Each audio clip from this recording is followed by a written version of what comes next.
look for the options. And Michael is telling me, I am very fine. I broke the law. I looked for the options. And these other people helped me. And I'm well. I don't need an operation. Clap for Michael, people, and for God. What does this mean to innovation? Innovation, even in the law, sometimes requires us to adjust based on the situations. Innovation requires us to be bold and say, I have a problem. Like we asked the lady, we shall get her name. Sometimes we have to be outright about being intentional about solving our problems. It doesn't turn you into a beggar. It doesn't turn you into a nobody because you have a problem. But innovation has no manual. Innovation has no book that says that you should work ABC and up to Z you will have achieved ABCD. No. At least I've had the privilege of meeting people like Bill Gates and very many other innovators in the world. And Ambassador Damali has been in one of the best innovation schools in the world. And they will tell you that, guys, wherever you are, whatever you're thinking, if you want to be useful to society, of course, you've seen this video that often tells you, are you solving any problem in society? Yes, it is a common video, and it is true that many times we have to be solving a problem. But then you cannot be solving a problem of something you don't like. You can't. You cannot be solving a problem of something you're not passionate at. So, many times, I don't know how many of you here came to study whatever course you're studying because your parents want you to become those people. I don't know how many of you were told that you should study this course? Yeah? By show of hands. Don't be scared. The parents won't do anything. Be innovative. How many of you are told you should study what you study now? Are you scared? How many of you are told? Raise your hand properly. Okay. Okay, there are just two, and I know many of you are told. Then how many of you are studying because you want to impress your parents?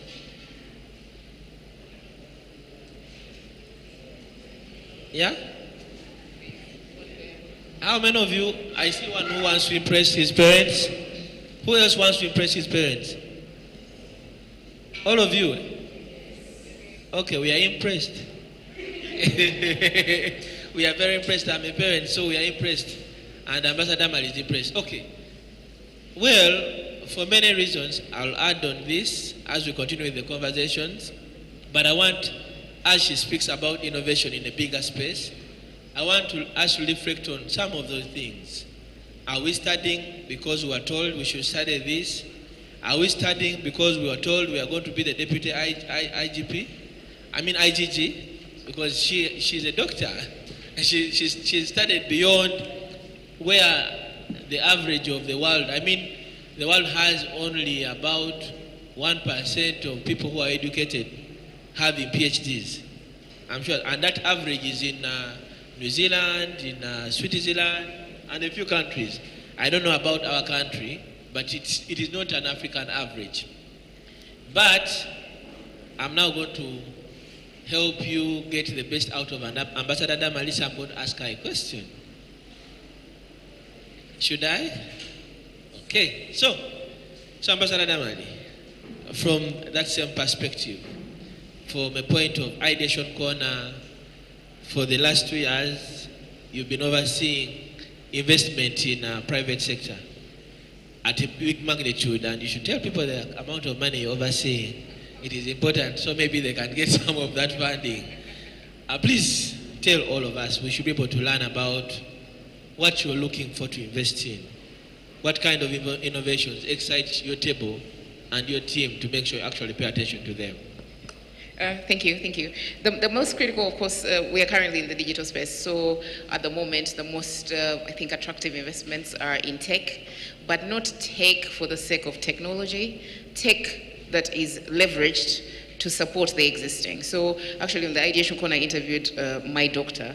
There's a telemedicine hospital where medical doctors leverage technology to be able to provide a service. So whatever you do at your age, right now, if you're a lawyer, you're a doctor, you must leverage technology, because that's where the most critical investments are going. But then also in terms of business growth, that's where the growth is also going.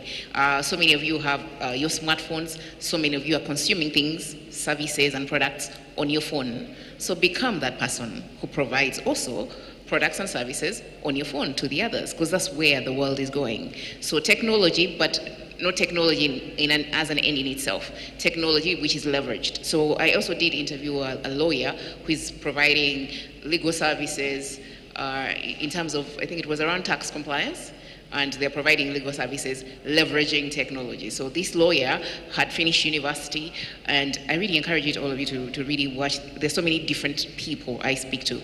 This lawyer had finished university, they looked for a job, they couldn't find a job, but they're like, but I have this knowledge, how do I package it? So they package their knowledge where they provide these services to any SME. An SME usually doesn't have a lot of money, so whatever the service they provide is very cheap. But if you look at the volumes of the service they're providing, they're actually making quite a lot of money, because they make sure they go to SMEs and find out, what is your biggest problem? My biggest problem is it's difficult for me to do these URA returns. So he provides that service, where at a small price charges, and he's leveraging technology to do that. So he sets up a form, collects the basic information he needs to submit these returns, and that's how he's providing his legal services. So he's been able to leverage, and he's a young person like you guys, so he's been able to leverage technology to provide the service and use his knowledge to provide the service that he is offering. Another one I talked to was a teacher, an educationist actually, who also started packaging their products in using technology. So you can go on WhatsApp and she sends you a link, and then you read text, and that's her knowledge sharing. And she actually usually talks about entrepreneurship. So technology, I would say, is the way to go. And whatever you do, you don't need to be a techie. I am not a tech person myself, but I talk to tech people because I just like to exploit and leverage technology in whatever I do, because that's just generally where the world is going. But then also, what the other critical factor I think that we need to take into mind, and some people have spoken about it here, is your habits. So I have like 3 main habits. They're very simple. They're easy to follow because they're very few, and these shouldn't be your habits. You pick your own habits. But this is just an example, because usually people ask, how did you do this? And a lot of things that happen to Innocent, that happen to me, that happen to the Deputy IGG, they are personal experiences. So you can't become the Deputy IGG and then I'm going to be her, and how can I copy her? Because her experience is different. Everybody's unique. But in your uniqueness, there are some things, some basic habits that you can carry on, and you can carry on these throughout your life, and they will let you, kind of rise eventually. They're not immediate. But how many of you have read the book called Atomic Habits? How many of you have read Atomic Habits? Excellent. You should tell them about it. You're on the panel? Sorry? You're going to be speaking later? Yeah, tell them about Atomic Habits. So Atomic Habits says the small habits are what compound, and they build you into whatever it is you're eventually going to be. So one of my little atomic habits is actually keeping time. It's a pain to keep time in Uganda because everybody doesn't. But it's one of those things that I do, is I keep time. It's just, usually, most people know I keep time. If I'm late, there's a really good reason why I'm actually late. Timekeeping is critical. There was a time I went for an interview, there was a stronger candidate than me. That candidate came late. They interviewed me before that candidate. And by the time I was done, they interviewed the next person. The best candidate wasn't there yet. And the person who was the decision maker was so pissed off that this person hadn't called, they were late, they gave me the job. I got the job because I kept time. It's a simple thing, but you must always keep time. Okay, for me, that's what I do. I try to keep time in whatever. Then whatever you do, you try to be excellent. So for example, it's simple. When I was coming here, I had to mentally think about what am I going to engage on? How am I supposed to be mentally present? I had a big meeting this morning, but I made sure that I'm still here because I committed to be here. So even the small things, if you're doing your assignment, you do excellent. Eventually, if you do these like 2 things, whatever 2 things you choose to do, whatever your 2 habits you decide to choose, if you do these 2 things consistently for the next 5 years, 6 years, you will rise above 99% of the people in the world because you've been consistent in 2 or 3 habits, but you make them really simple, so they're not complex. Don't try to run a marathon every day. Like it won't, you can't maintain it. It's not consistent. But you can try to walk 3 times a week, 30 minutes. That's doable. You can be consistent with that. So pick your habits very simply. But if you read the book Atomic Habits, it says those habits that you do on a daily basis are the ones that are either going to raise you or keep you here if you want so. So you pick those, and luckily you're very young, you're just starting off. These things may land over time. You have these now, you have these quick nuggets for you, so you can take them on really, really quickly.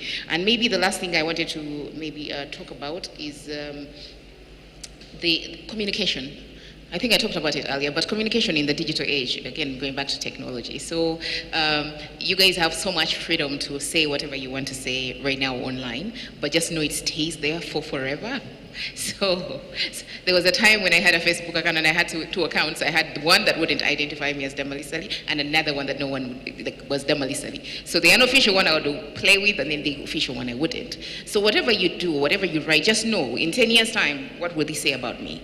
And be free. Of course, they say you should be authentic, and be authentic certainly, but also be careful in what you say and what you write and what you think about or what you're going to be writing about, because whatever you communicate stays. In the workspace specifically, if you're going to communicate, you have to be able to communicate in a way that is going to help you rise above and grow your growth and grow your career.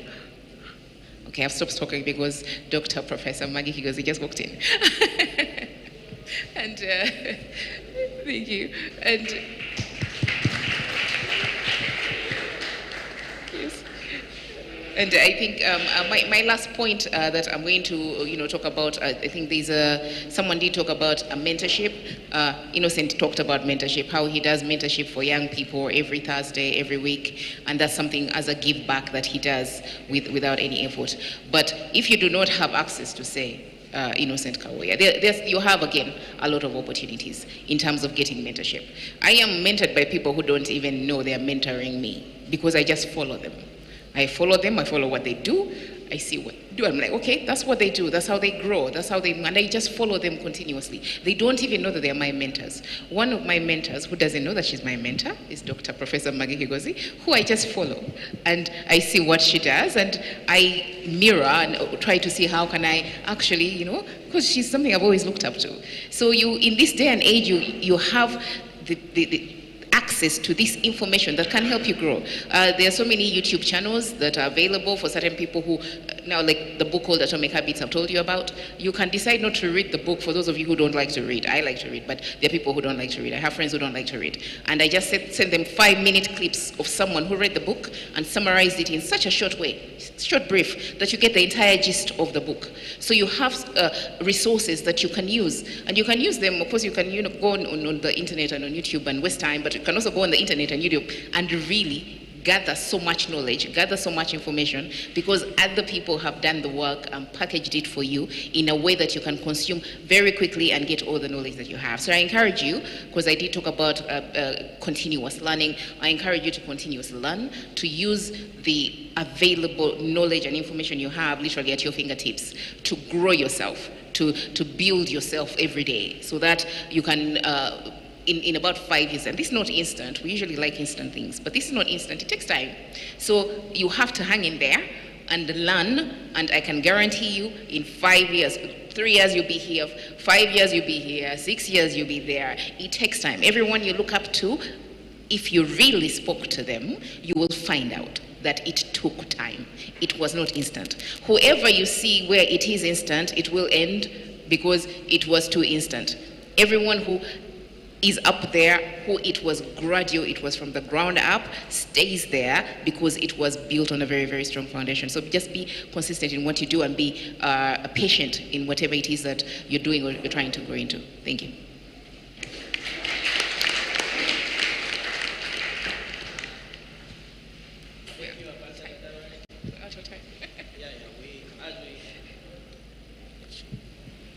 The microphone is not microphoning, but this happens all the time. We are very excited to see you here, Professor. I always regard to her as the greatest of all time professors.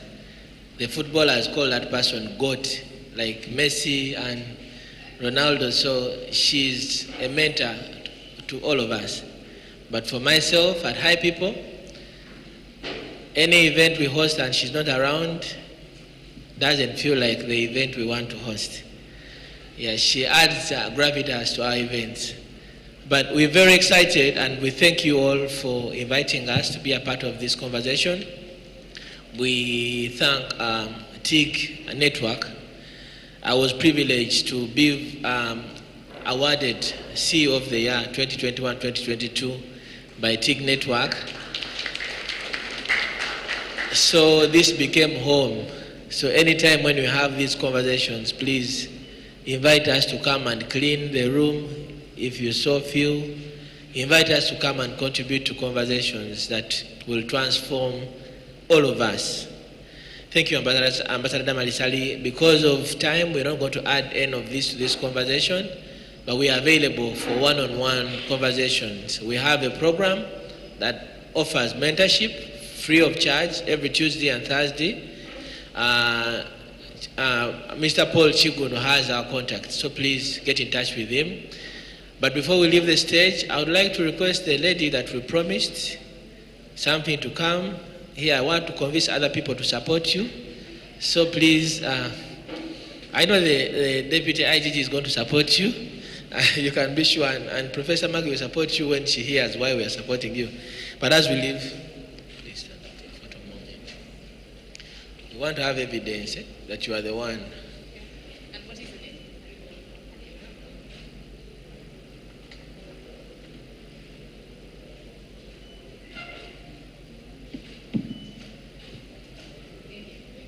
Thank you, ladies and gentlemen. All right, a round of applause to the gentleman and lady. Let's celebrate them. Come on, can do better than that. Let's celebrate them once again. Yes, Madam Joy, what next? What do you feel? What's on your mind? Come on, tell us. Okay, so we are receiving some questions for the various speakers. Okay. So please, if you have questions, keep writing them. We're going to have the speakers answer those questions. Okay. But for now, we're going to have our next speaker. What do you expect, Mr. Rogers? Who is the next speaker? I expect some investigation is some investigation is coming because where she's coming from. I expect some investigation. Anyway, jokes aside, I'm interested in her story. Yes. When we were looking at her, like, I was here many years ago, so I'm interested in her story. Me too. I know it will impact me. Amen. Come on, yes. So our next speaker, she's an established lawyer. She's an advocate in the High Court of Uganda. Okay. She's the Vice President, Uganda Christian Lawyers. And she's our Deputy IGG. Come on, Uganda. Are you excited to hear from her and her story? So allow me invite Dr. Patricia Achan Okirea to speak to us. Give her a better hand clap. You know, when I grow up, I want to be like her when I grow up. Me too. I want to be like her when I grow up. Thank you. You're most welcome, madam.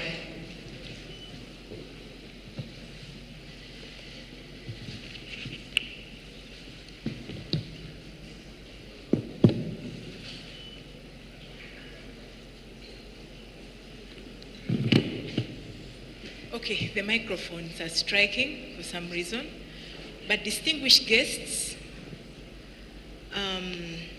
allow me observe the protocol that was alluded to earlier. Good afternoon to you all. God is good, and all the time. Wow. Thank you very much. First of all, I would like to thank the organizers of this seminar for inviting me to such an important conversation, which does not only focus on family, culture, but also after school to work spaces. Now, I am very humbled. When I saw the invitation and I was supposed to talk about the role of networking from school to workspaces, quickly what ran into my mind was national values. I said I should share about national values because it is these values that shape us and help us build a character of integrity, of accountability, and truthfulness. So it is my pleasure to stand before you here to talk about this topic. You'll agree with me that men and women who are attending university are surrounded by familiar walls at the university, which makes it easy to be absorbed to the usual routine stuff, running to attend lectures, doing the coursework here, and then you get comfortable to that life of being that pure student. However, we find ourselves stepping out into the dynamic world with a vast realm of challenges, different locations, different challenges, and so on. So the transition we're talking about from school to workspaces is characterized by challenges, but also opportunities. How do you turn those challenges around to become opportunities? I will share with you my story later on. They have said I am Vice President, Uganda Christian Lawyers Fraternity. I am also Deputy IGG. They have not told you that I'm a mother. I am a mother to many. They have not told you that I'm a Rotarian. They have not told you I'm born again. They have not told you I'm somebody's wife. And they have not told you that I am also a sweetheart. I heard one of the panelists talking about multitasking. He has a job, I think somebody from the Commonwealth, he has 4 or 5 jobs he's doing. Do you have the ability to multitask? By the way, they did not tell you that I'm also a musician. I sing with the Anglican Youth Fellowship Choir, AYF, and I sing alto. So you are going to face challenges, but turn those challenges into opportunities, which can prepare you for the life in the world. It is first and foremost important to first of all acknowledge or get to understand yourself. Get to know that the academic environment and the professional practical settings have got its pack of challenges as well. Because in school, we are used to clear guidelines. You have school rules, not so. You have deadlines, you have assessments, your general learning happens. In the workplace, it operates in a purely different paradigm, where you are expected to collaborate, you're expected to be innovative and creative, you're expected to come with dynamism and adaptability, and you're expected to fit. But the life in the university now actually determines what you will be in the field thereafter. Your time at school, I believe, has not only equipped you for the book knowledge, but I know that it is equipping you with the ability to think critically, to communicate effectively, and also to solve complex problems, which skills are quite indispensable in this world today. As young people who are getting ready, or who are already ready, or about to be ready to join the workforce, you need to realize and understand that the workspaces are undergoing remarkable transformation.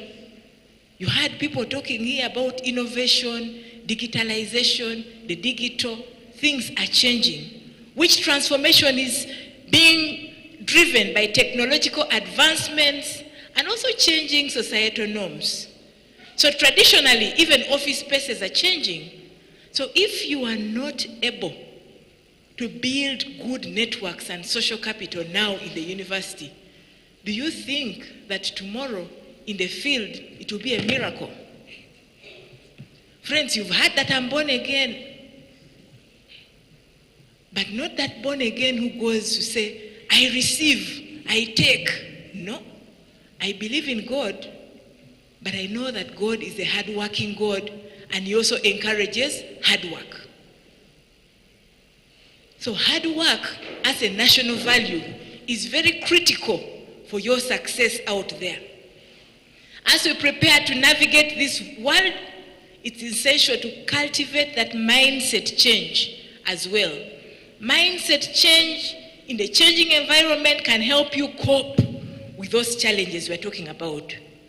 I have learned that TIG is not only to elevate the role of family in Africa, starting with children, but it also fosters cultural development. So the role of family stems from the biblical point, and UCU is a Christian university. We believe in Christian values and principles in everything that we do. But remember, in Exodus 20:12, one of the 10 commandments emphasizes the relationship between parents, children, and many other teachings where Jesus cared for families. So I have also learned, among others, that the goals of TIG is to ensure moral, ethical, societal, transcending through truthfulness, through honesty, responsibility, and accountability. Now, these values link us straight to what I'm supposed to be talking about. And today, if you've seen UBC around, UBC is here exactly to partner with you in talking about those values. You may see a lady focusing on me continuously. That lady is a program manager for your space, UBC, which talks about national values. So friends, therefore, as we march to our next destination, to the workspace, in order to develop good networks, good morals, truthfulness, and honesty are very key. You can create good networks, but you need to build a good character. You need to be grounded in these values. Most of the work I do today is about sanctioning arrests, investigations, and prosecution of corruption cases. But when I hear about mentorship, I quickly leave my table and come running to UCU because it's a topic that is close to my heart. I am what I am today because I was also mentored. There are people who held my hands, who told me, Patricia, pass here, Patricia, do this better, Patricia, do this. So when we decide on what is right and wrong, it helps us to go in the right direction. And grounding ourselves in those values basically will help us to weigh between what is truthful, what is right, what is wrong. We need to strengthen trust amongst ourselves as students, and that trust will also be built in future when you go to the different workplaces. So the values play a significant role in your lives today. First of all, it helps you build confidence. It also improves on your leadership skills as a student, for those of you who are leaders. It instills that sense of integrity and positive reputation. So friends, before even I talk about values in talking about networking, it is very critical for us to know that hard work is a fundamental key among the values. It's a fundamental key to achieving success and personal growth in life. I will tell you my story. As a young student, you might have heard this testimony that I happened to be one of those Ugandans who did not apply for the jobs I've held before. But I've worked in about 3 or 4 places in high positions in this government of Uganda. How did I get there? Matthew chapter 6, verse 33 says, "Seek ye first the kingdom of God and his righteousness, and all these things will be added to you. Out there today, there are people who are running after the additions, but they are not seeking first. And when you seek first the kingdom of God, then you're taught the principles of truthfulness, of being accountable, of walking the talk, of integrity as a child of God. But remember, I talked about hard work. Hard work is essential for accomplishing our goals, because by putting in consistent effort, like Her Excellency Ambassador was talking about, consistent effort, you can progress steadily towards achieving your ambitions. Personal development. Hard work fosters personal growth by activating essential qualities such as discipline, resilience, determination, and even perseverance. There are some people who easily give up along the way and say, no, for me this medical course, I may not carry it, or this law course has become a problem. Professional success in workplaces requires hard work. Friends, you've heard about my story of multitasking. When I was at law school, I don't know whether a few years ago or many years ago, I set my priorities. First of all, as a child of God, I did not want to embarrass God by getting low grades. So that meant hard work. Secondly, I had to go on with ministry. I have told you I'm a singer. I had to go with AYF to schools, inspiring, encouraging other young children in schools with the gospel, evangelism. But when I finished law school, I did my LDC. Right from LDC, I was picked, identified for a job. I went and did, I was the first volunteer, first of all, in the Uganda Human Rights Commission. But before that, I was given a job with an organization called African Rights, because my research papers were very well written and well structured. So excellence, when you have a spirit of excellence, all these other things keep following you. My first job was with that African Rights, then I got to Uganda Human Rights Commission.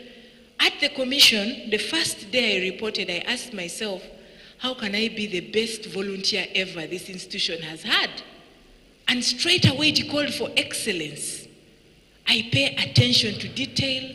I do my assignments excellently. I write well-researched papers. Friends, I did not last long as a volunteer. Within 3 months, the other people had given me a job as a research assistant. Within a short time, I'd become a human rights officer. Within a short time, I was made a senior human rights officer and promoted further to regional human rights officer. Later on, I became director of legal services. Why? Hard work. Remember also, Proverbs 9:10 says, the fear of the Lord is the beginning of wisdom. You don't have to be very clever. I was at law school, I was clever, but not too clever. My degree was not a first-class degree. Neither was it an upper second. It was a lower second degree. But now ask yourself, a person with a lower second degree can also be a Deputy Inspector General of the government of Uganda? Praise God. I did not last too long, although I took 10 years at the Uganda Human Rights Commission. But from the Uganda Human Rights Commission, I was headhunted again and taken to the Directorate of Ethics and Integrity under Office of the President as Principal Legal Officer. Now, as Principal Legal Officer, I again asked myself the other question, how can I be the best Principal Legal Officer in this institution? And I did exactly those things. Friends, I've never been Assistant Commissioner, neither have I been a Commissioner, which is the hierarchy of the government of Uganda. But I jumped to Director Legal Affairs because of hard work. The God we serve is a miracle working God. While I was doing all that, I was now multitasking. I was also doing my doctorate Remember, it's important to widen your knowledge base because life out there is so competitive. So competitive. Thank God for the Commonwealth Scholarship Program, but it is also very competitive. The Commonwealth will not just take anybody. They will need people who have displayed good character, discipline, and hard work. So, where was I? At the Directorate for Ethics and Integrity. Through hard work, I initiated and developed policies, laws to do with anti-corruption, to do with values, and so on. The Anti-Homosexuality Law, we reviewed it within the Anti-Pornography Act, I did the Anti-Corruption Act, Leadership Code Act, and so many acts related to fighting corruption.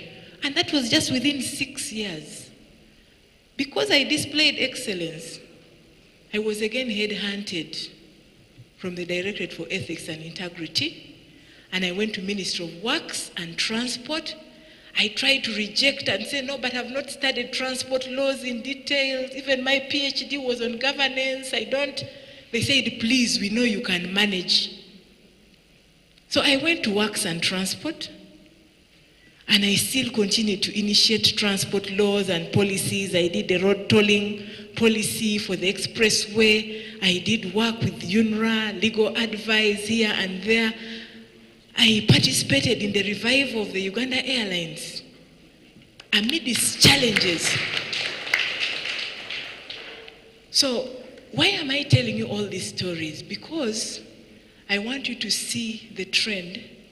When you display yourself out there, you don't come out as an expert because you've gotten a first-class degree, but with humility and hard work and the fear of the Lord, you will not go wrong.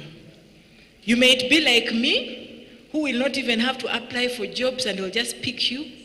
If you have those values, like we said, UCU is a Christian university, you should be grounded in those Christian values and principles.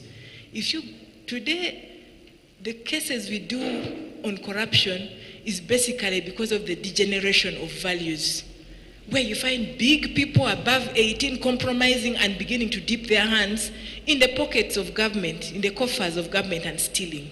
We are looking for a crop of leaders of integrity.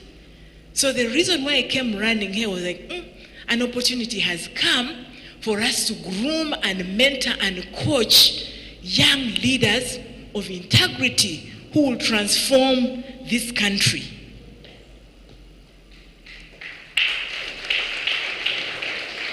From Ministry of Works and Transport, after I had done those things, I had a rumor that I'm supposed to go to the Uganda Human Rights Commission for a certain position I had not yet reached previously. And that was the position that required presidential appointment. So the president appointed me commission member, where I went and asked myself the same questions. What can I do to be the best commission member this organization has had? The moment I started doing that, within 2 years, the president had appointed me Deputy Inspector General of Government of Uganda.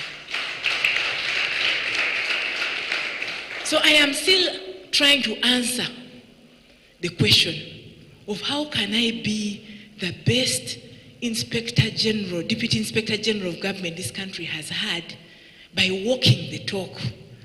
Can I be one of the best leaders? Can I demonstrate? Last year, I was pleasantly surprised when they decided to award me a medal, a Diamond Jubilee Medal of Excellence of Service. And it was extremely humbling because I said, if the government of Uganda is saying, I am excellent in serving, I think I need to go a notch higher and even work harder. So friends, hard work is a cornerstone of success, of personal growth, and fulfillment. By embracing the value of hard work, you realize your full potential and even achieve your own aspirations. I don't know what you want to become. I know all of you could be doing law, medicine, general law, but think about what distinguishes you as an individual, from a class of 100 plus, what is it that brings you out as an outstanding personality? And that calls for creativity, that calls for innovation. When I was teaching, I would read people's dissertations and courseworks and see there is no creativity. People are writing the same things, people are recycling assignments and so on. Come out distinct, be unique, give your work an excellent, good shot. Networking and hard work are very crucial in transitioning to the job market and advancing your careers. But remember, networking opens avenues for job opportunities that may not be advertised through traditional channels, like you had my story of being headhunted, where they just say, there's an excellent person here. Let's take this person. This person can do this job. You can get referrals through networking. I know many of you are going to take my contacts today. I will be very happy to mentor you, to refer you, to walk with you the journey. Networking allows an individual to gain insights into specific industries. You had Her Excellency, the ambassador, talking about what she does, and her colleague was also talking about what he does. Networking helps you to open your mind to what you can be, to maximize your potential. By connecting with professionals who are already in the field, you can gather valuable information about trends, about challenges, about opportunities, about best practices expected out there. Building a network also provides access to mentors and advisors who can offer guidance to you and support, especially in professional development. And you can also be able to establish a positive relationship and a positive reputation within your field and build credibility and also professional reputation. So through networking, friends, I believe we can go a long way in achieving your full potentials as individuals, because it helps you also connect with peers out there. There are people who have graduated ahead of you. They can share their experiences. Like I was happy to see the alumni coming back. So it helps you to stay updated on trends, on changes in the job demands, on even emerging opportunities. So networking can promote access to resources as job leads, training opportunities. Someone came and said her tuition was less or she was lacking. It opened a door. And now we are willing to support and make contributions here and there. It is through networking. So by networking, as individuals, you can activate strong networks and tap into the wealth of resources that can help you succeed in your career journey. I don't know about how much time I have, but I would like to conclude now by saying networking is a powerful tool that can significantly enhance one's transition into the job market and also facilitate career growth. But remember the things I talked about: hard work. I told you my personal story. Work hard. By actively engaging with professionals, building relationships, and even leveraging opportunities within your network, you can gain competitive edge and achieve career goals more effectively.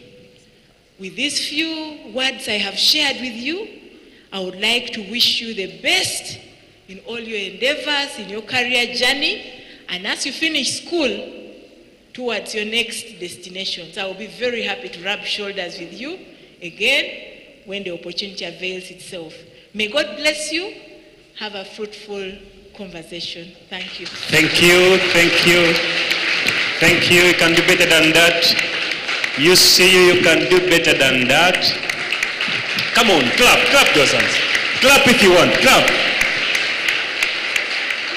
Hard work. Hard work. Hard work. Let's work. Let's work. Yeah. The Bible says in Judah, let's do the work with the one who sent us. Let us do the work that we are required to do. Thank you so very much, Madam IGG. Thank you so very much for sharing your personal experience. We believe our lives can never remain the same. Our lives can, okay, I won't speak, but mine, I can't remain the same. I am very sure. And later on, I'll tell you something. As well.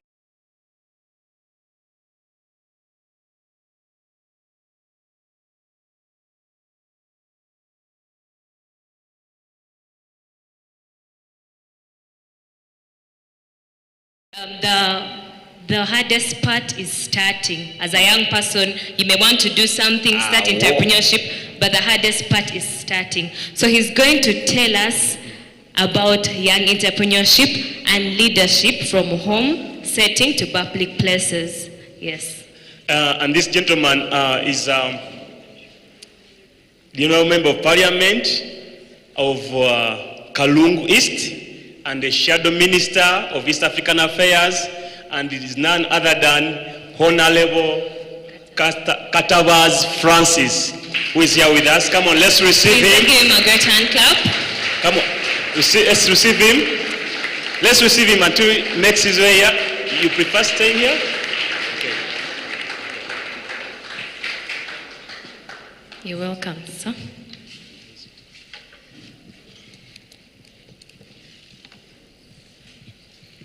Thank you very much. I think before I start, you've sat for a long time. I think it's good to have a health break. That is, we can start. I can lead that. Don't worry, I play number 5 for the Parliament of Uganda. So I'm quite fit. Can we stand up? Yeah, so that we stretch. Can we stretch? First of all, maybe somebody can hold for me the mic, because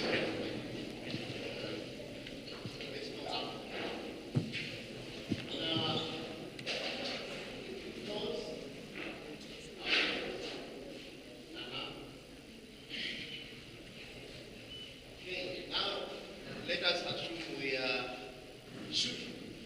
Join the hands and then here we go. Here we go, Lord. Down. Here we go. Then up. Then down. Up. Okay, one thing. Let us write from 1 to 10. With the right. 1. Okay. 2. 3, 4, 5, 6, 7, 8, 9, 10. Now with the left. 1, 2, 3, 4, 5, 7, 8, 9, and 10. Now you can sit. I think we are a little bit fine now, right? I'm sorry, I'm not used to being a lecturer or what, but I'm happy today. I'm like one. My name is Katavazi Francis Katongole. By the grace of God, I represent the people of Kalungu East. You know Kalungu East is towards Masaka. If you know Lukaya, those are my constituents. Luabenge or Bukulula. I belong to the National Unity Platform, a party, but I'm not here to talk politics. But to talk about something very serious and sensitive. You know, leaders come from homes. Like the deputy IGG, she told us she's a parent. I'm a parent too. And I'm also a married man. Now, there's one very special thing about being a parent. Some people are fathers and mothers, but not parents. And don't be like them. You just give birth.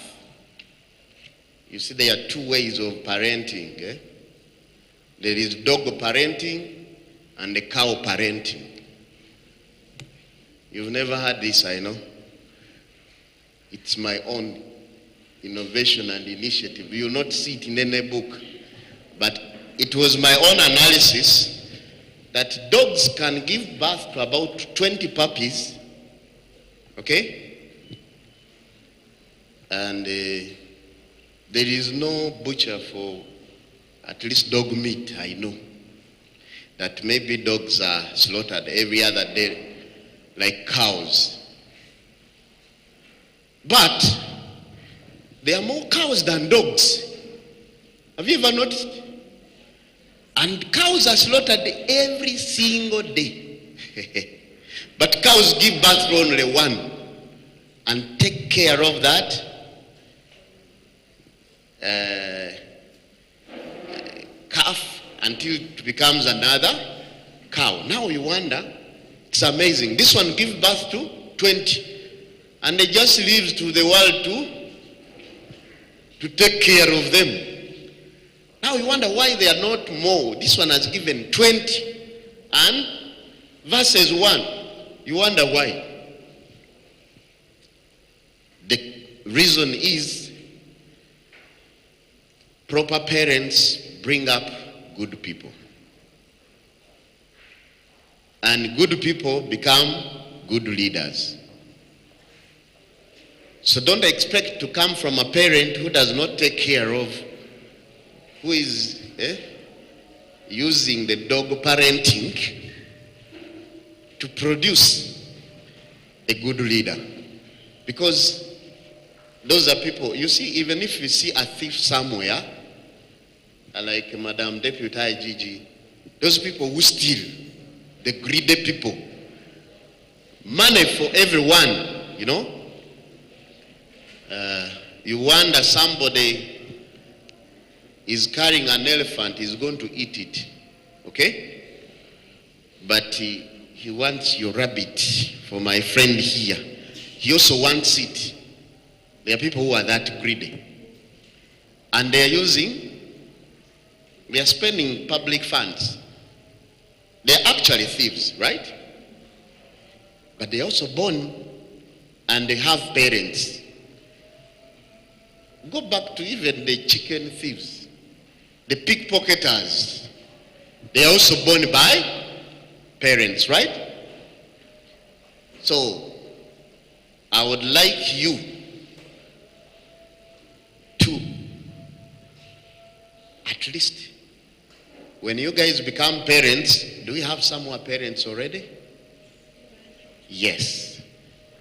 Please and please take care of those children so that they become good citizens, so that we don't have problems. When you are a good father, you will, a good parent of a son or a daughter, you are going to bring up somebody who is also good. But there are some parents who give birth to problems. Some who are problems to society, who are liabilities to society. Avoid that. If it has happened, there is nothing you can do about it. But you can do something about what you are going to produce, the people you are going to produce. Your own children, take care of them. I think that is one of the things that can help somebody to be a good leader in public from a home setting. Personally, it's good to refer to yourself. You know, we have parents who are like signpost parents. Do you know a signpost? Like the other one there, Uganda Christian University, Kampala campus. Very beautiful place. But do you think that signpost has ever entered the campus itself? It only directs people to go there, but it never goes there. So, when you are to be a good parent, don't be a signpost parent. Be an exemplary parent. Don't drink, and then your kids won't drink. Is that okay? Don't commit adultery, your kids won't do that as well, because they follow. They get it from you. Don't expect. You see, if you're a thief, somehow your son or your daughter will also be a thief. And that's what I really want to stress about leadership. Now, I left the other time remaining for starting. I actually would rephrase it, starting business without capital. Okay? How can you start from scratch? When you listen to all the great entrepreneurs, Dr. Majid Chigozi, there is a man here, Mr. Antaki, Mr. Wavamuno, all those people have a common formula they used. And it's what I want to really, they may need, at times, there is a way everyone brings up something. And that's what I want to stress today. How to get capital. A little bit about myself.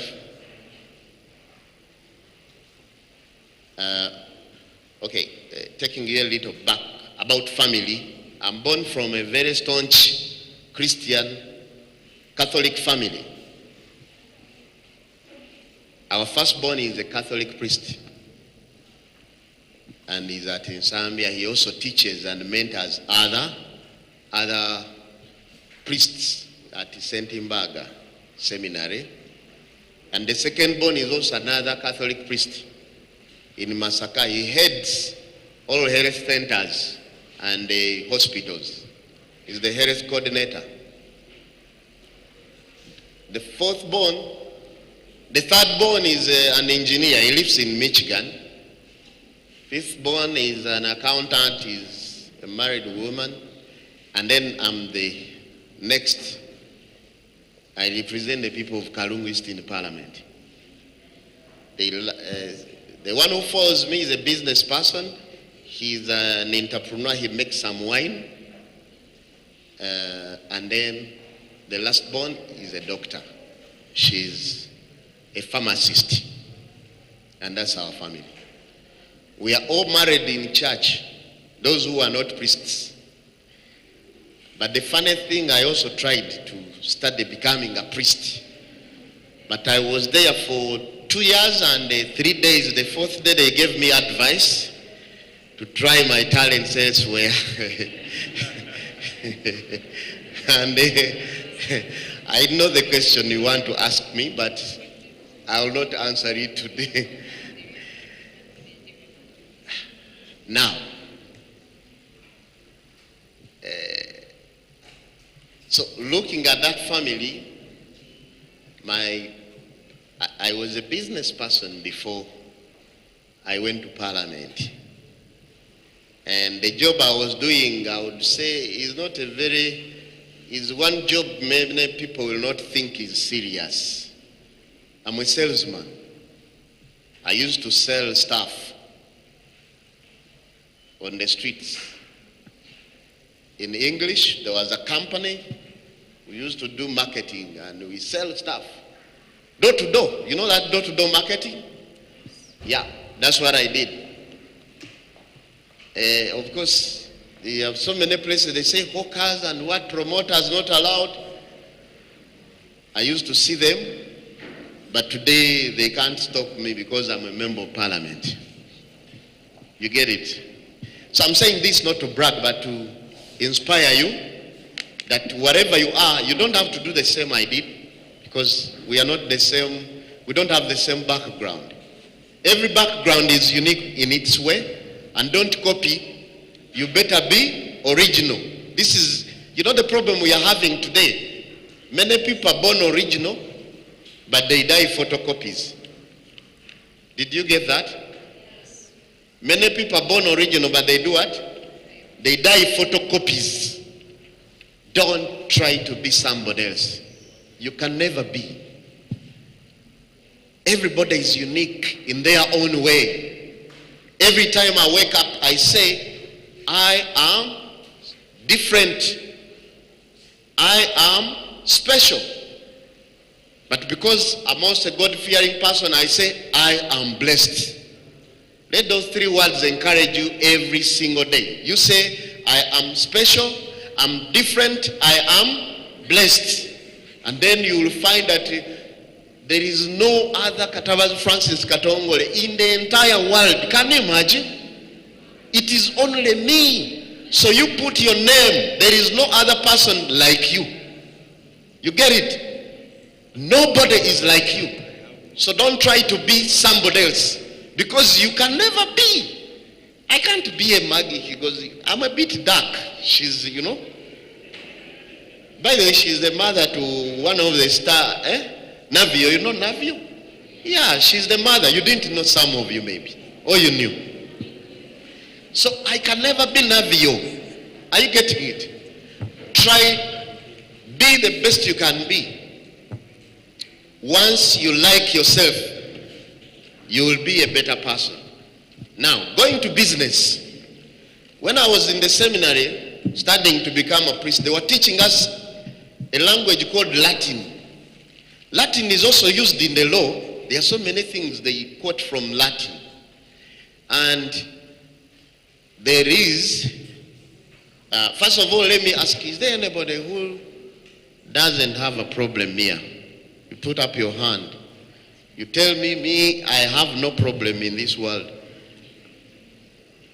Anyone?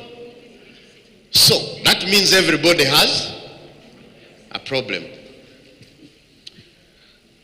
So, in Latin, there is something called, a head in Latin is called caput. Caput, C-A-P-U-T. Caput. And, no, C-A-P-U-T, yes. And for business, that's where the word capital comes from. Capital, when you say capital city, it is the head city. In a direct translation, the top or the head what? City. So capital is in your head. Capital is about an idea. Now, we have one common issue called problems, and I want to tell you, this is a funny statement I'm going to make, but if you analyze it, you will find out that it makes sense. Do you know this world would have been a very big problem without problems?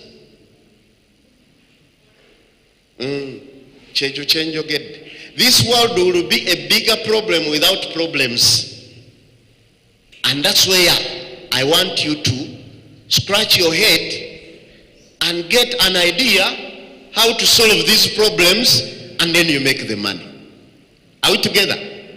Every person you see, do you know some of the biggest problems? I think you would talk of death, right?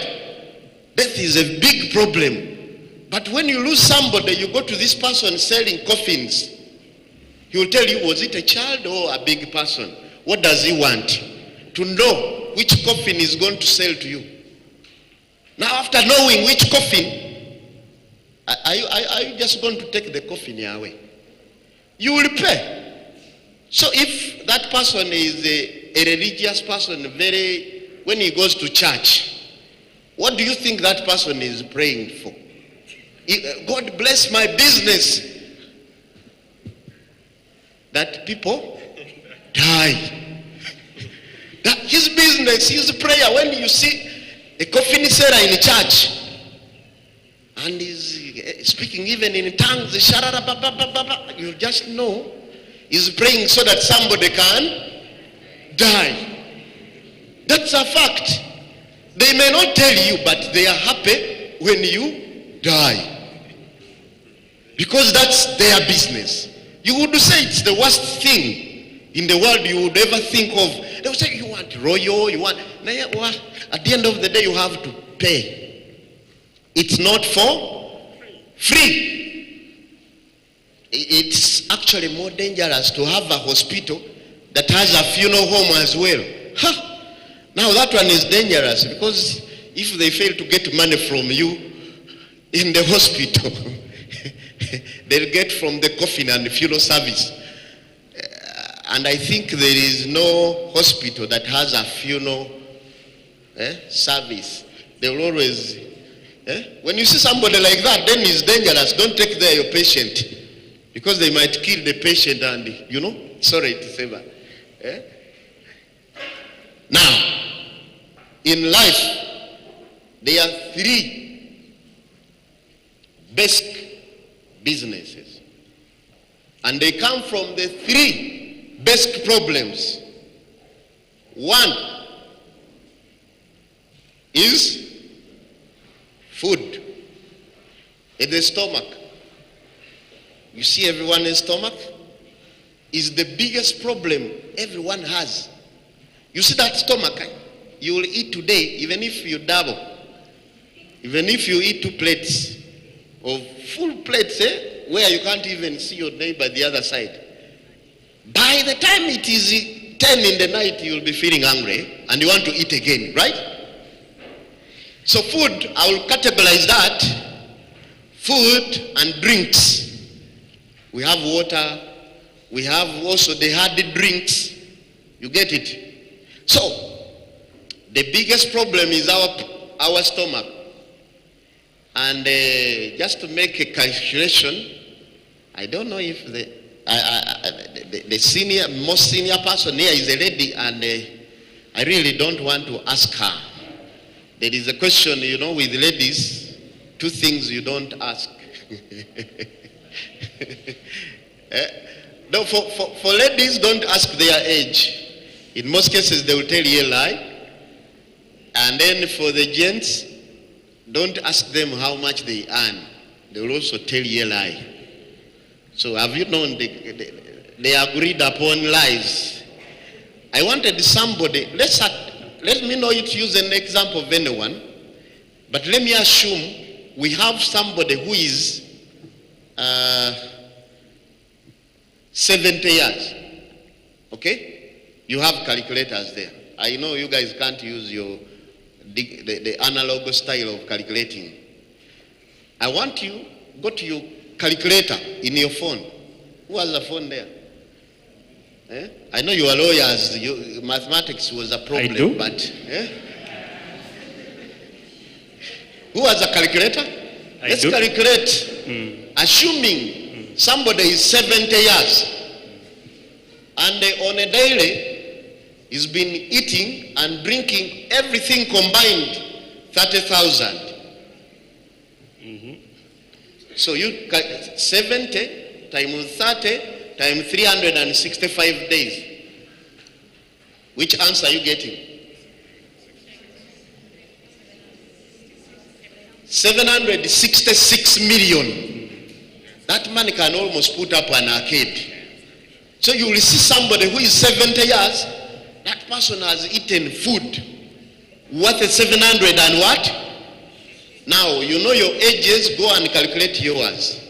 Then you will know. But some of you, like young girls, I know, yours can be higher because you might be younger, but you... This guy, they've detused you before, I think, you know. It could be more. The rate could be higher. What I'm trying to stress here is the money that has gone in your stomach is a lot. You might find that somebody has eaten a whole arcade. That Museo of 70, you say, Museo, you've eaten an arcade. But where is it? He doesn't have it. That's why the biggest business, and a business which I'm sure will not change even with innovation and technology, is food and drink business. beverage. Are we together? So things to do with anything that goes in your stomach includes even medicine, by the way. That is all under food. You don't know medicine is also food. Okay, anyway, they say when you feed well, the food becomes your medicine. When you don't feed well, then medicine becomes your food. Did you get that? You will find that this one survives on tablets because somehow you did not feed well and you got some complications. Now you need medicine as your food. So it's also food. So the biggest business is food. And the food, there are also indirect businesses involved with food as well. Because food is cooked in a saucepan. So someone selling saucepans is earning from food business. They use a fork.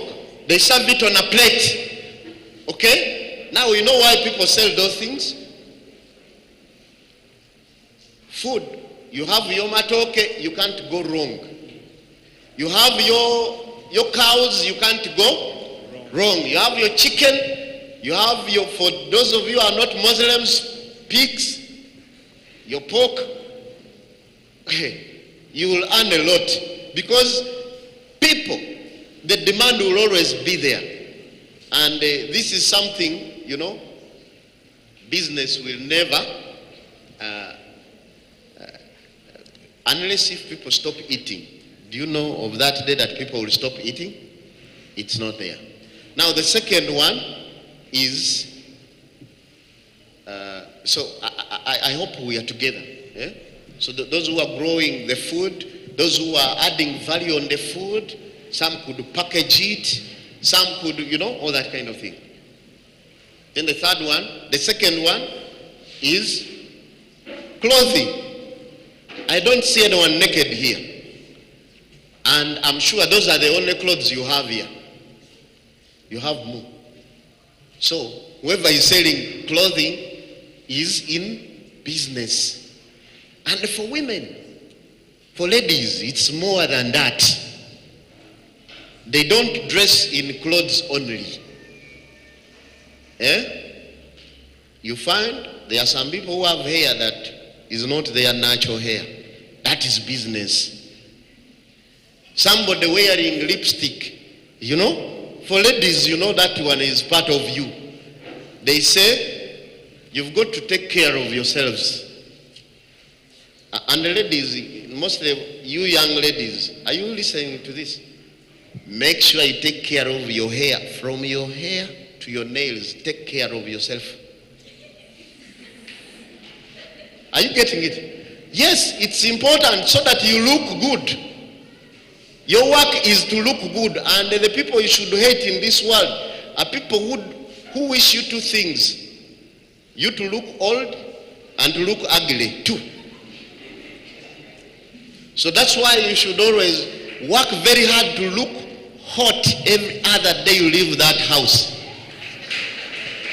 Come on, someone clap your hands, Mwebachari bange, the boys, don't bother even going to the salon in Kibakute face. You don't need that. Kolasente osirike. Just make what?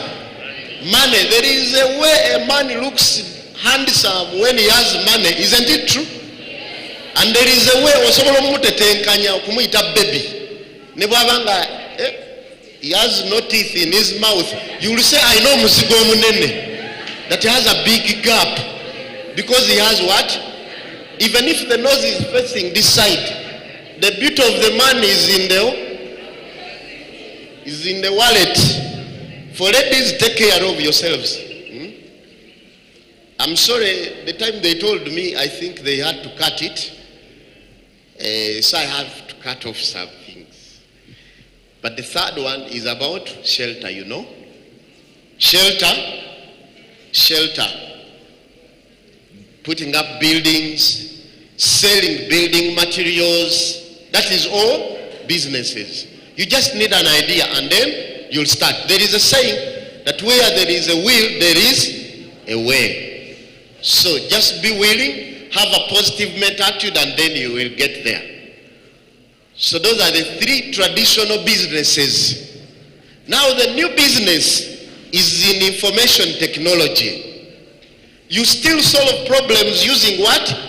Information technology. The best example I'll give is Uber. You know Uber?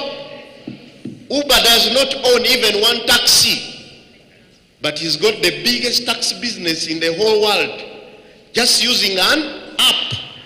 Do you know how many people he employs? So many. You get it. Now that is IT, information technology. And now, because of time, I wanted to rush through the things which can help you achieve this. Because after getting an idea, then you get a way of multiplying it. I started with 120,000 shillings I borrowed from my sister. Because I was selling stuff, I had learned the business from Nairobi. Okay? We had expanded. So when I came back here, my sister, I knew they used to sell shaving machines. You know, shaving machine is also another straight business. Because hair grows whether you want it or not. So I was selling shaving machines. I could buy from a place where it was cheap, and then I could take to the magic gozes of this world, the ones the other side. And I could earn my money. So, a pack, I needed only 120,000 to start. And because I was aggressive, I was able to pay back my sister the money in one day with profit, and I still had the problem. I've been put on pressure so much, I think I might have to stop somewhere, because but I thought this was very important, and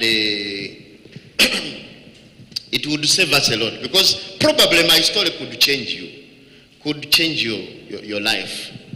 So in 2 days I was able to pay back my sister, because I used to go and sell the 20 pieces I could buy them, I think 2,500, and then I was selling 10,000. You get it? Because I could go. I remember I went to Mitiana the first day, and around Minister of Lands, where I could sell to all those people. And then I could also, you know, you need to work hard, but you also need to work smart. Mama told us to work hard, but you should also work smart. You know, if you are these guys who repair vehicles, mechanics, there is that service bay. It's normally down, If you have two guys, one has his toolbox down, and another one has put a table, okay? He will get the equipment and fix the car, the tools. And another one will be picking from down, fixes. From down, fixes. This one will get more tired and will have worked harder, but will work on few cars compared to this other one. So at the end of the day, we'll go home very tired with less money. So that's how the world is. Some people are like that. So among the things that to help you achieve your goals, I'm just rushing through. First of all, you need to raise the money. Now we are talking about raising the money. Then you save is the second step. I'm just outlining now. You save the money. After saving the money, you invest.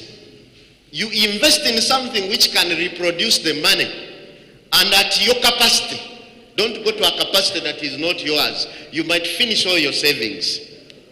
I was supposed to give more information about that. And then the last one I'm going to give you is about packaging yourself right. Are we together?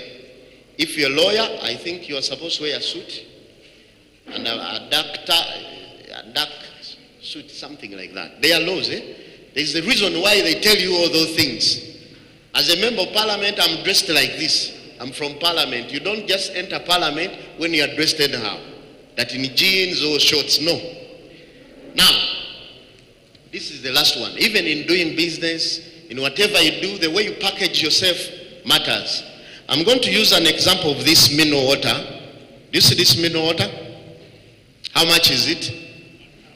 1,000. But you know very well, this is only 500 mils. Now a jerry can of water from the taps, how much is it? Some of you will fetch water from the taps. 300, 200, 100. But did you know that jerry can has 40 of these? There are 40 mineral water bottles in one jerry can. Why is the other one cheaper?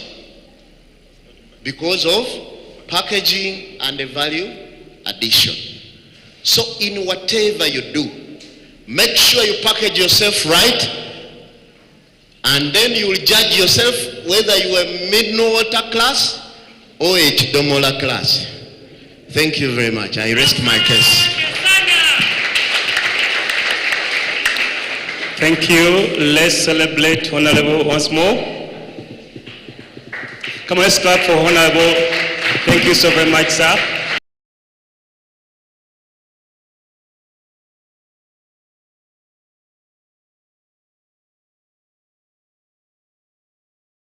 Right now, we were supposed to have Lieutenant Colonel Frank Musisi speaking, but he won't be able to make it, though he is following online. He's with us online, so I would request you to give him a hand clap because he has been online and he's still there and he's watching us. Yeah. So after this, okay, I'll take this opportunity to tell you who organized this event before we go forward. So this event was organized by UCU Students Guild together with TIG Network Africa. And we also have some sponsors that have been working with us. We have been working with High People, British Council, Commonwealth Alumni, UBC, and Ideation Corner. So I would like to thank our sponsors for this event. Thank you. Yes, so in a few minutes we'll have our guest of honor speak to us. But before that, we would like to introduce ourselves. So my name is Mwesigwa Joy. I am a medical student, UCU, in my third year, and I am the Vice Guild President, UCU Kampala Campus. I also work with TIG Network Africa. I am the Operations Manager and I'm the Youth Representative. And I also work as the Public Relations Officer of Pro Bono Health. And let me also let my other NC introduce himself. Wow, my name is Bright Roger Sevalu. I am married to one beautiful young girl. The names of some people are envious. I said one beautiful young girl. I am married by the grace of God. She's called Joyce. Right now she's doing the work that I'm supposed to be doing. She's doing mentorship in Eastern Uganda right now in a school called Wandiaka. When I'm at school, I send her to God and that's the mentorship. The CEO and founder of Sevalu Oil, coconut oil. I am a graduate of Uganda Christian University, Procurement and Logistics Management, and I'm also a student of Uganda Christian University pursuing my Bachelor's of Law. I am an evangelist. That one I'm not sure. Yeah, my work is I preach the gospel, and basically for now, that's that. Thank you so very much for coming. Talked about the guest. Speak. Before that person is invited, I know you're going to invite Madame Dosa. I want to make some rumor mongering here. Say Otio. Otio. In 2016, if I'm not mistaken, say Otio. Otio. I moved into Sheraton Hotel. Say Otio. Otio. You know, one thing I learned in my life is you show up, and I'll tell you why. I show up. So because they told me when you want to do business, you got those high-end places where you find people there, people that can, give you. So I learned on this, Mama, the guest speaker. I won't mention the name because I don't have the authority, but I'm just, when they introduce the person, they will know. So I met her in the lobby. I know if you couldn't be there, there will be. So like, I heard you're the, chairman, investment authority in Uganda, and I'm like, I'm this, just coming out of university. I'm doing this. How can I do it best? And she told me, you have to be aggressive and don't stop. Of course, she can't remember, but it was in Sheraton. Okay. Then recently, I was in one of the mentorship space. We have mentorship space. So my mentor, we normally meet once in a month. So our mentor invited a lady that her life was transformed by the guest speaker. She was called, I think, in Gayaza High School for an entrepreneur program. If I mention the name, you can relate. That is Janet Nagavuga. And she told me how this lady, actually, the person that she was supposed to work with didn't show up. Like some people have not showed up. So Janet comes up and shows up. And then our guest speaker calls on her, and the rest is history. If I tell I don't have time to tell the profile. I know she knows, but where she's been, if you've heard about mentorship class, she is the person that really started that. Wow. Yes, please. Okay, that's beautiful. We can't wait to hear from you. Before we continue, we are going to have just 10 minutes of questions. Many speakers have spoken, and we also have some questions that were written down. So if you have any other questions, you can send them, and then we'll invite our guest speaker. Yes, I have a question here. I'm just going to read it. I think it was for Commonwealth. Someone was inquiring criteria for applying for scholarship after school. After school, do you choose the university you want to go to, or the Commonwealth chooses for you the university to go to? I think they will address that question. Is there another question there?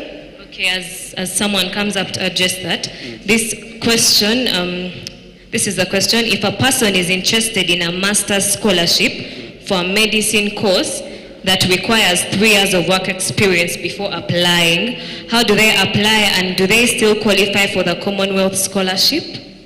Okay. Any other question before? Any more 2 questions?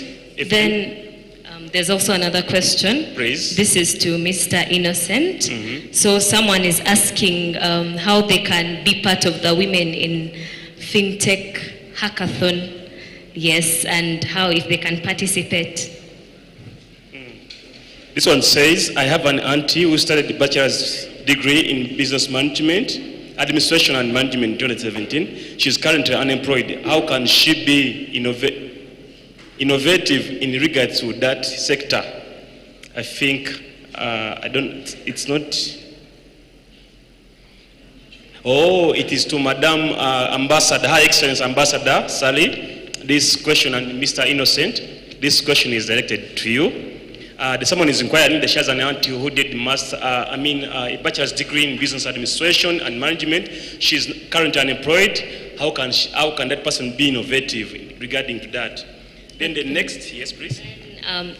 Then this one is to the Deputy IGG. Someone is asking, are there opportunities for a medic in the police sector? Are there opportunities for medics, and how can they attain them? Yes. I think as long as they are willing to be investigated. I don't want to push it. But the next question says, it goes to the Commonwealth. Of course, the person is inquiring, how do I apply for the Commonwealth scholarship? Then what is the constellation? Then he's inquiring, is it a debt? Is it like a school, like a loan that after the person graduates, they have to pay? Maybe you'll address that. Yes. Any more questions? This is the last one due to time. So this goes to the Commonwealth alumni and Ambassador Damali Sali. So how best can we as students appreciate the digital world in different careers as we are training? The developed world is appreciating developments such as AI talks, augmented reality, NFTs as early as 10 years.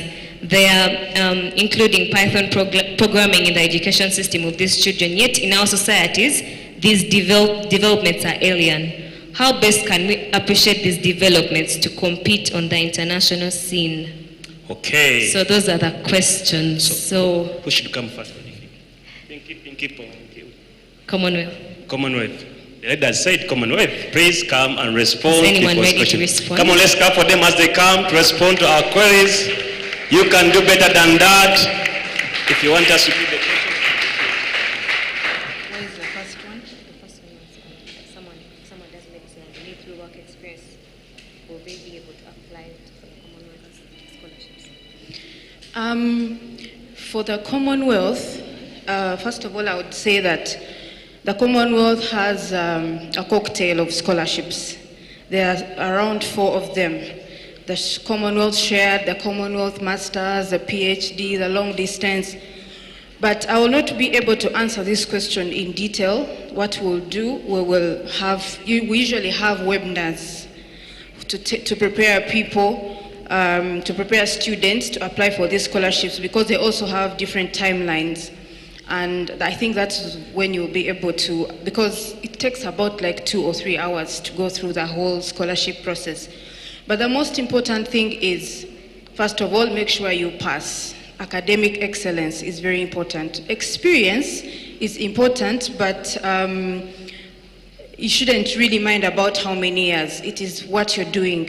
And also, if it aligns with the Commonwealth themes, it has about 7 themes, which fall under the Sustainable Development Goals, around that. So it's quite a long process. So we'll not be able to do it right now. If I went into it, you would probably not, would spend a whole night here. But we will keep I don't know who we will connect with. We are pledging to come back and probably take you through the Commonwealth. But personally, I got the Commonwealth Shared, which specifically takes students who have excelled. Like, you either have a first class, and an upper second is like really second priority. But let me not go into the details. Yeah, we will come back. So prepare yourselves, call us back, and then we will take you through the whole process. But also make sure that you will have completed your studies. Maybe we should also come before you actually complete. I think that's when it will make sense. So yeah, I think that is it. Okay, thank you so much. Which other one?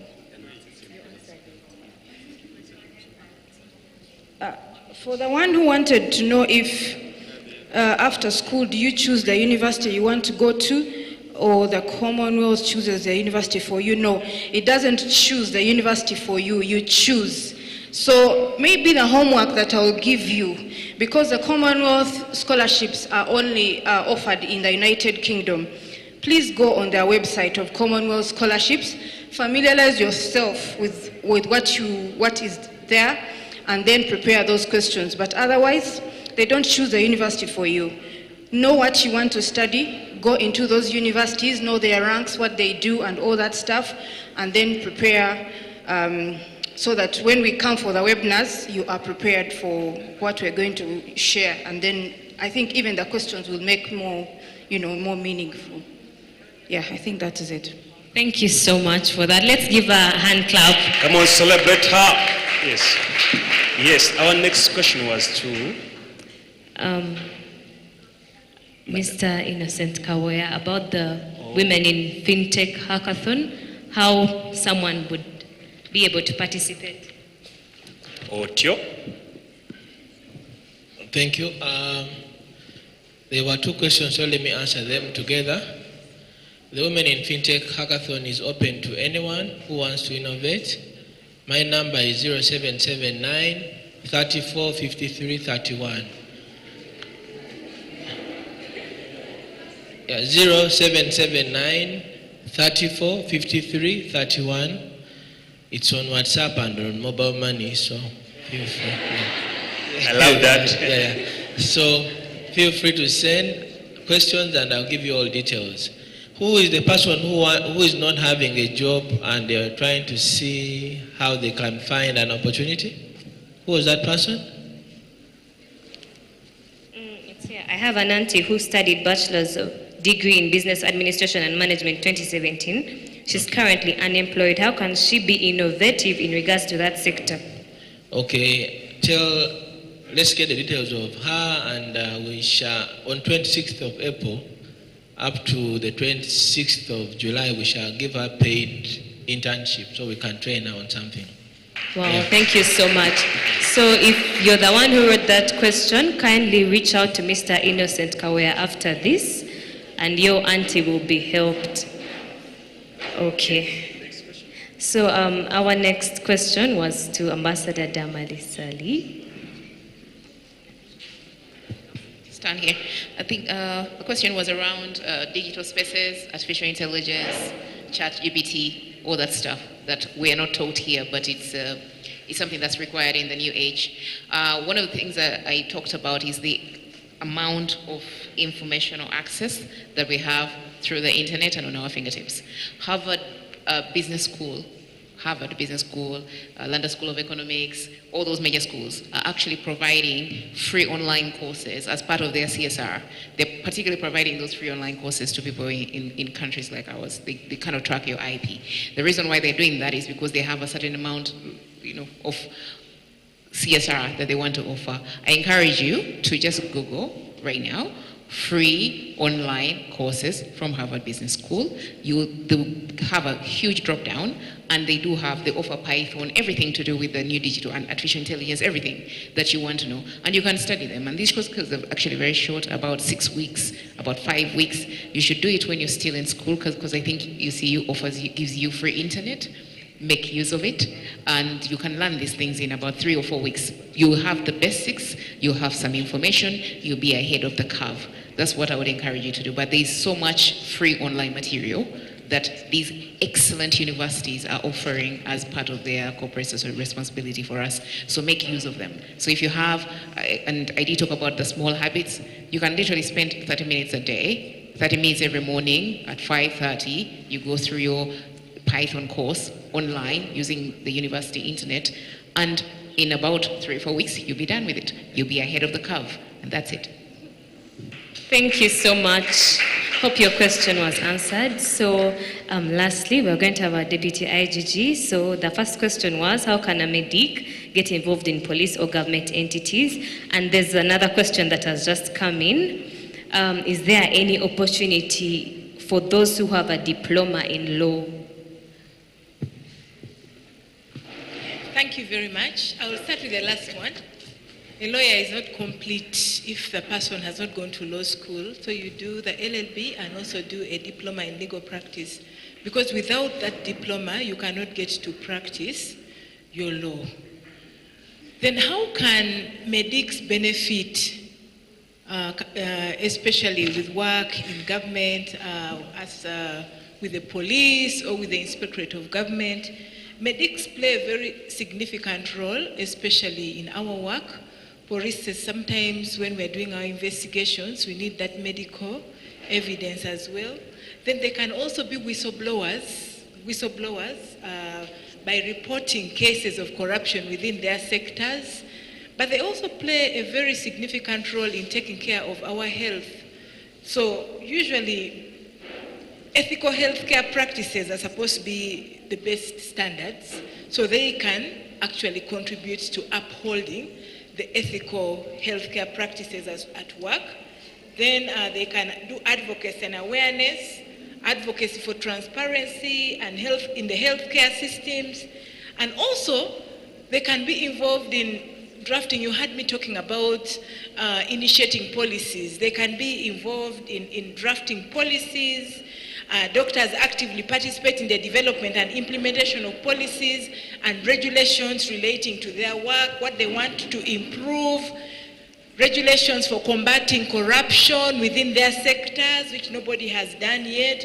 They can also provide expertise, especially in designing systems that prevent those opportunities for corruption. Recently, I was handling a corruption case involving one of the hospitals here. And most of the witnesses I had were basically the medical doctors. Someone did investigative journalism a week or so ago and gave a detailed narrative of how corruption happens in hospitals, how drugs are stolen, and that is the kind of evidence we need, especially when we are to prosecute some of those cases. So doctors play a very, very important role.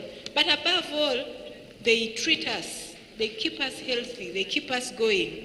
They ensure also safety, especially for the whistleblower, people who come to report cases. By actively engaging in some of this anti-corruption work, doctors can help foster a culture of transparency within their work circles. So it is very important for us to partner, like lawyer, doctor. Even when I worked previously in the Human Rights Commission, when I'm to prove a case of torture, I would rely heavily on medical evidence.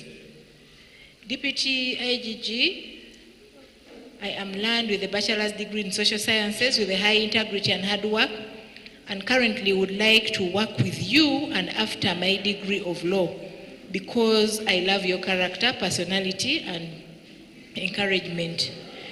This one is very, that one is person to holder, but it is important for me to get to know who that person is, so that we look out for opportunities to volunteer thereafter. If the person wants to emulate my character, be willing to volunteer and give it your best shot, and know that within the shortest time possible, you'll be absorbed within. Currently, we're recruiting at the Inspectorate of Government, entry point, inspectorate officers, senior inspectorate officers, supervisors, and we subjected people to what they call the aptitude, because there were so many applicants, over 3,000, and we shortlisted and we have 120. But the others did not perform well at all. Someone gets 19%. So, I mean, if you go the extra mile and read harder and work harder, you'll be able to score high. So, but also you can use this other approach of having a willing spirit to volunteer. And when you volunteer, you end up learning most of the things on job and become the expert. So thank you very much. I hope I answered your questions well. Well, thank you so much for that input. So lastly, there's one more question that looks very important. So someone is asking, do you think medical law as a course should be introduced to Uganda? Do you think medical law as a course should be introduced to Uganda?